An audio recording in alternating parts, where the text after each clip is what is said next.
What's up, guys? Buckle up because you're about to enjoy an excellent Snaps game preview where we tell you everything you need to know about this weekend's game and probably some stuff that you didn't. Enjoy. With the most expensive ticket of the week, Murray, by far, and that is Indiana and Notre Dame. And I wanted to set the scene a bit before we get into the actual on-the-field matchups. You know what's crazy, Aaron? You're 33, right? 34.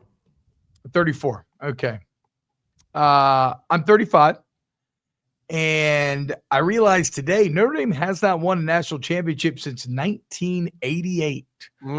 36 years. So quite literally, we have never been alive on the earth when the Irish have lifted the ultimate trophy. And it's not like they haven't been close, right? They played for a natty in the BCS era in 2012. This is their third trip to the playoffs in the playoff era. And many people think that this is actually their best chance to finally finish that journey. Excuse me. God, you're really fucking up the words on this one. And it's a chance for Notre Dame to prove that, look, Brian Kelly was more of the problem, not Notre Dame. After that embarrassing breakup in which Kelly basically said, look, it was you, not me. Mm-hmm. And that Marcus Freeman is the man to lead them through. I think it's also a chance for Notre Dame to validate their no conference status, which they hold on to so dearly. And it's funny because in Notre Dame, they have one of the winningest programs throughout history, and they're going against the literal least winning program in college football history. That is not exaggeration. Nobody has won less. No one has won less than Indiana. And yet, here in year number one, Cignetti has them here. And say what you will about the schedule, but they did beat the hell out of everybody on the schedule. And right here, this is actually, Aaron, on paper, the most statistically impressive matchup of the weekend. This game is full of strength on strength. I think it's going to be a good football game. I think for me, I think you talk about schedule for Indiana. You say the same thing about Notre Dame as well, and maybe Notre Dame has a couple other big wins that Indiana doesn't have. I mean, I still think the A&M win's impressive, no matter where A&M's not ranked towards the end of the season. You know how I feel about Louisville. I think that's a really good football team that's not ranked, but that's still a very talented football team that it was a couple plays away from being ranked, from being a 9-3 team. I think that's an impressive win. They beat Georgia Tech without their starting quarterback. Navy, Army, great wins, but whatever. So maybe a little bit more of an impressive resume, but overall, I think both these teams head into this playoff fans saying from the outside, hey, we don't truly know if we believe you should be in here because of your schedule, because the fact that you didn't play in a conference championship game, whatever that narrative might be. So it's a big opportunity for them in this stage, primetime, Friday night, all eyeballs on these two teams. And, for how much crap I give the Hoosiers, it is a good football team. And going back and watching that game against Ohio State and seeing how they did play in the first half and seeing how they kind of controlled the game early on, then some of the misfortune that they couldn't block with it. That's the question. They couldn't, but then they had the special teams block. They had the return. I'm saying there were some interesting things that happened where I still don't think Indiana wins, but it has a chance to be a closer game on the road against Ohio State. So Indiana has pieces to go in there and win this football game. I completely agree. And it's interesting you mentioned kind of the similar resumes and why I say on paper, statistically, the most dominant two teams matching up. Check this out. Indiana, currently second in the country, scoring 43.3 points per game. Mm-hmm. Notre Dame scoring defense, third in the country, giving up only 13 points per game. Notre Dame scoring offense right behind Indiana, third in the country, 39.8 points a game, basically 40. But Indiana scoring defense right behind Notre Dame, sixth in the country, 14.7. So, yeah, they haven't played anybody, but both have dominated everybody that they played. Here is – I have two key matchups that I'm looking at here. From the Indiana perspective, can you block the Irish pass rush? Because when I think back to the Ohio State game, what absolutely murdered Indiana was a complete inability to block on the edge, to pass block Ohio State's edges. And when you look at Notre Dame, Aaron, an incredible defense, but it does seem like more of their strength is on the back end. You say that, though, but like Notre Dame, who have they played this year that can really throw the football? Oh, that's really, fair. So maybe like, it's not like maybe it's a bit of like a stylistic. Maybe it's like a bit of result of style because you play games against Army and you play games. let's just go against like the two teams that could throw the football in Notre Dame's schedule. The two teams that have a passing attack, quarterback, receivers. First off was Louisville. Tyler Shuck went 24-41, 264, and 3 touchdowns. Not a bad day at the ballpark. That's pretty But good. then you look at the rest of the schedule. Like A&M that's when Wegman was quarterback, not great receivers. Like that's So wait, who's the other team that can throw? I know. I'm just going to go back. Okay. Northern Illinois, Purdue, Miami of Ohio, Stanford, Georgia Tech, Navy, Florida State, Virginia, Army. Like there's not one team on there. There's 2 teams that are on the option. There's not one team on there that can throw the football. And then you get to USC a week ago with their backup, or not a week ago, but last game of the season with their backup quarterback. He goes 27, 49, 360, and 3 touchdowns. Had the 2 picks. Wow. Honestly, pick 6s at the end, but they were throwing the ball pretty well. That's So a big red flag for Notre Dame. This is the stat that we have to talk about of like, oh my God, the back end, they're so strong in the back end. They've only faced 2 teams that can throw the football the entire year. They have not been tested, which to me, if Indiana can protect up front, I do think Notre Dame is maybe a little bit vulnerable on the back end, and you can get some yards against the secondary.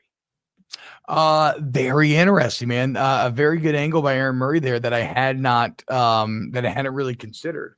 Because there is one thing, I believe in Curtis Rourke in this Indiana offense. Like I think they are legitimately good, and I think they are multiple orders of magnitude better than Tyler Shuck. And was it my for USC? What? I would not say significantly better. Maybe than USC. You don't think Louisville? You don't think Rourke is significantly better than Tyler Shuck and Jordan Mailata? I would say Indiana 1, Louisville 2, USC 3, but I don't think that there's a massive gap between the two. Okay, Curtis Rourke, the literal highest rated quarterback in the entire country, 10 yards per attempt, 27 touchdowns, 4 interceptions, 70% completion. Let's see where Shuck is here. 23 touchdowns, 6 picks, 8 yards per attempt, same amount of yards, 8 percentage points less in completion percentage. Shuck's fine. Rourke's been significantly better this year in a harder conference. What? The Big Ten's harder conference to the fuck they play. I'm so sick of this who they play game. Like the Big Ten has more talent in the ACC. We accept these things as true. This is true. Whatever. My point is, it's a very salient point by you in terms of defense because I think Curtis Rourke can exploit that. But for Notre Dame to be successful, what do they want to do? They want to control the game. They want to run the ball. Mm-hmm. And here's where it, again, is strength on strength. Notre Dame, 10th best rush offense in the country. They average 6 yards a carry. They average 224 yards per game. Indiana only allowing 2.5 yards a carry and a shocking 70 yards per game on the ground. Now, I would say, Aaron, I think this is such an outlier. For instance, Indiana's given up 70. Ole Miss is second in the country at 83. Then Michigan's third at 92. Shout out to SMU. They're actually fourth.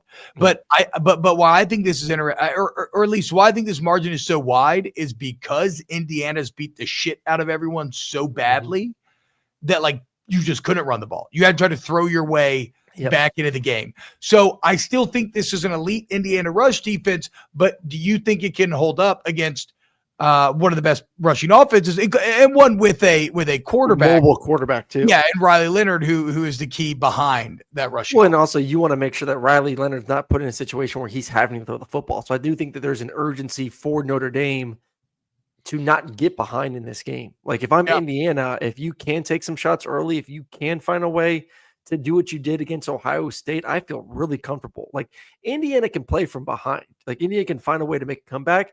Mm-hmm. If Notre Dame does go down, if Indiana does, if Kurt Zanetti, which he's tremendous at, can create some excitement early on, create some explosive, get some points on the board, and put Riley Leonard in a position where he's having to throw the football more than Notre Dame wants, I think that gets interesting. And I think that's major advantage to the Hoosiers. So I think Riley has to do what he's done all year, protect the football, run it well. And Jeremiah Love has to be one of the premier running backs in college football. And I think that's the game plan, plain and simple. Run it, play great defense, limit explosive plays, and just bully Indiana. And because I do believe the advantage for Notre Dame is still in the trenches. They are bigger, they're more physical on the offensive line and defensive line. That's where you have to win the game if you're the Irish. Indiana's D line's pretty damn good, though. I mean, you No, I saw agree. against Ohio State. They were. I mean, then again, Ohio State. That's probably their weakest part of the game. That's going to keep Ohio State from winning maybe this game versus Tennessee. But even right there, you see the themes that we talked about at the beginning. Aaron kind of talking about how Notre Dame wants to win this game. It's kind of a lot of teams in this play are going to want to win this game. I think the only team in this playoff that wants to win a game that are shootouts is Oregon. I think the majority of teams SMU would like to, but yeah, I guess SMU too. But I think 90% of these teams in this playoff, compared to interesting in years past, the mindset is don't fuck it up on offense. Yeah. Play great defense.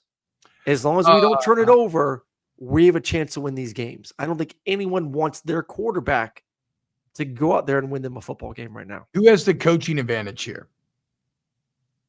Because I'm going Cignetti.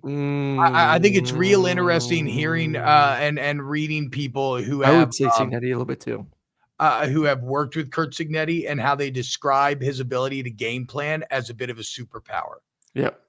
He has that kind of Belichick smart thing where it's like, whatever you do best, we're going to make sure to take that away. Mm-hmm. And then you have to prove to be able to beat us in every way. Now, Ohio State, they couldn't do that because Ohio State's skill positions eventually, when combined with special teams takes and everything, eventually those skill positions separated. I don't see that gap with Notre Dame. So if you're telling me Notre Dame wants to run the ball, like I think I think Indiana's going to be well suited to trying to force success elsewhere. And offensively, I know, especially what you just told me, I know that they're going to be able to find some offensive success with Curtis Rourke and company. You know, I think I've changed my pick in talking about this game. I'm going to say the more we talk about it, I feel like you're going to pick Indiana in this game. I wasn't planning on it, but I think you've actually convinced me.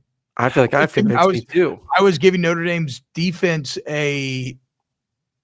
perhaps a bit more overwhelming respect than they deserve. Maybe this head gets thrown in my face, but again, too, who had the lower moment, right? What?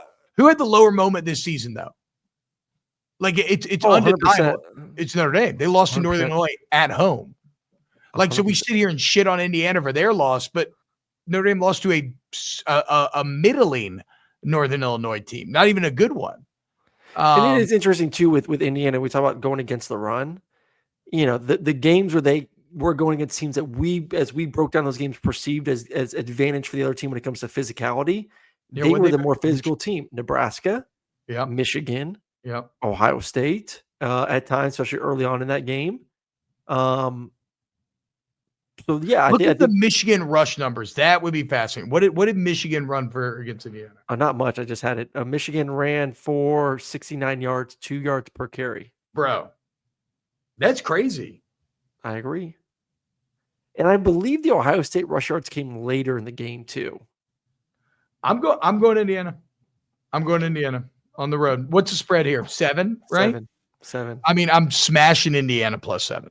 I would definitely take Indiana with a plus 7. I think Notre Dame wins by a field goal. Oh, well, I'd say that was informative and fun. If you agree, please hit the like button, sub, and we'll see you next time for some more snaps.